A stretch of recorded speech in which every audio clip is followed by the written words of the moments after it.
Australia faces its most complex strategic circumstances since World War II.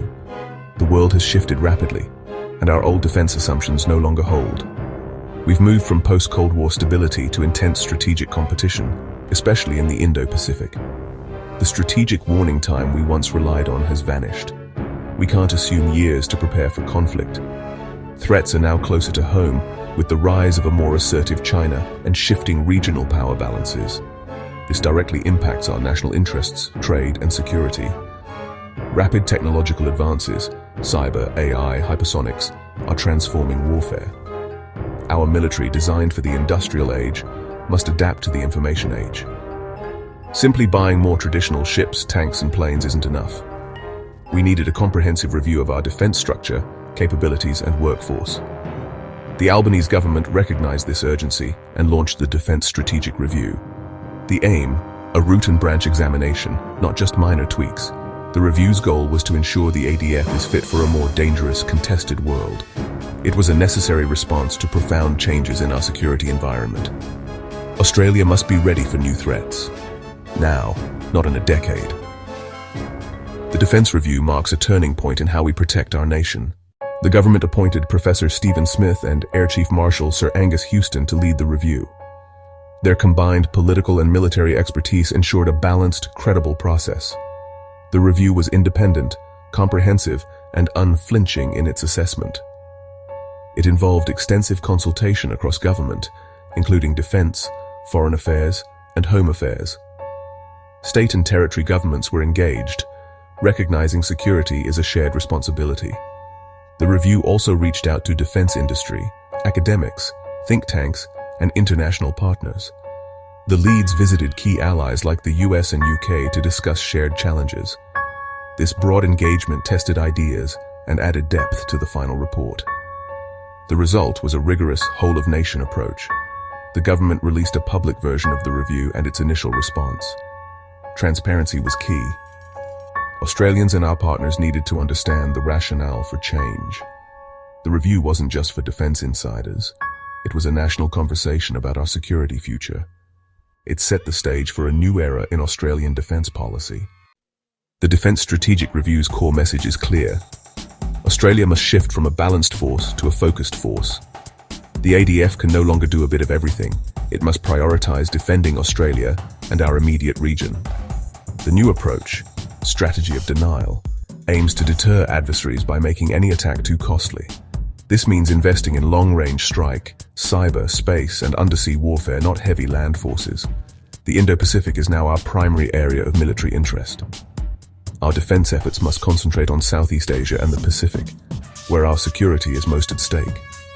The review calls for deeper regional partnerships and enhanced maritime surveillance. 6 priorities guide the transformation: AUKUS submarines, long-range strike, stronger northern bases, a skilled workforce, innovation, and regional engagement.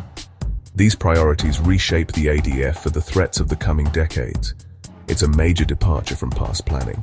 Resources now go to what matters most. The review reorients our defense thinking for a more contested world. Australia's security depends on this sharper, more focused approach. The era of doing everything is over. Now it's about doing what matters best. The DSR's recommendations mean real changes for the ADF. The Army will become lighter, more agile, and focused on littoral operations in northern Australia. Heavy vehicle purchases are scaled back in favor of long-range rockets and amphibious vessels. The Navy's future centers on AUKUS, nuclear-powered submarines, and a more lethal, flexible surface fleet. Expect more smaller warships with long-range missiles, not just a few large frigates. The Air Force will focus on long-range strike, air and sea control, and advanced surveillance. Investments in F-35S, Super Hornets, and refueling and ISR aircraft are key. The AUKUS partnership isn't just about submarines. It's deep tech collaboration in AI, quantum, and cyber. Stronger ties with the US remain vital, but the DSR also prioritizes partnerships with Japan, India, and Indonesia. The goal, a network of like-minded nations for a stable Indo-Pacific. These changes make the ADF more lethal, agile, and ready for modern threats. The focus is on deterrence, resilience, and regional leadership. Australia's military is being transformed for a new era. The DSR's recommendations are tightly linked to Australia's security goals. The main aim: deter conflict and keep our region peaceful and stable. A strategy of denial makes Australia a harder target. Deterrence is about preventing, not seeking, conflict. Maritime capabilities like submarines and a stronger surface fleet help uphold the rules-based order and protect trade. The Navy can patrol vital shipping lanes, supporting international law and deterring aggression. Strengthening northern bases boosts our resilience and ability to sustain operations from Australian soil. This reduces reliance on vulnerable supply chains and signals our commitment to defend our territory. Enhanced regional engagement means we're a security partner of choice in the Pacific and Southeast Asia. Practical support, like maritime patrols and disaster relief, builds trust and stability. Training and assistance for neighbors strengthens their sovereignty and our regional leadership. The DSR's reforms are about self-reliance, deterrence, and being a trusted partner. Every recommendation serves a clear security purpose. Australia's future depends on connecting strategy to real-world outcomes. Advanced technology is useless without skilled people. The DSR puts workforce at the center of defense reform. The ADF needs experts in cyber data robotics and more, not just traditional soldiers. Recruitment and retention must be faster and more flexible, with new pathways for technical specialists.